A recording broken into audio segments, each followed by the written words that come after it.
Hello বন্ধুরা, আজ আমরা ইংরেজি বাক্য তৈরি করার বেসিক স্ট্রাকচার শিখবো একটি। সেটা হচ্ছে শুড। ইউ শুড ডু, তোমার করা উচিত। ইউ শুড বি, তোমার হওয়া উচিত। ইউ শুড বি ডুইং, তোমার করতে থাকা উচিত। ইউ শুড হ্যাভ, তোমার থাকা উচিত। ইউ শুড হ্যাভ ডান, তোমার করা উচিত ছিল। এই স্ট্রাকচার গুলো দিয়ে আমরা এখন বাক্য তৈরি করব।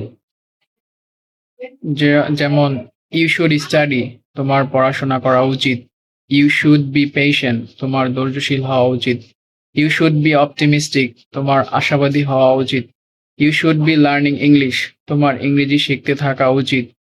You should have skill in computer, তোমার ইংরেজিতে দক্ষতা থাকা উচিত। You should have learn computer, you should have learn computer, তোমার কম্পিউটার শেখা উচিত ছিল।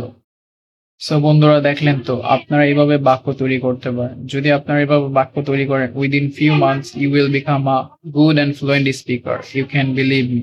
আপনারা আমার উপরে বিশ্বাস রাখতে পারেন এবং আপনারা আমার ভিডিওগুলো বেশি বেশি শেয়ার, কমেন্টস, লাইক, ফলো করতে পারেন, কারণ ইনশাল্লাহ উই উইল গ্রো টুগেদার। আমরা একসাথে আগাবো, আমরা একসাথে ইংলিশ শিখবো ইনশাল্লাহ। So thank you everyone, and repeat again and again this structure in your life. You should do it. Thank you everyone.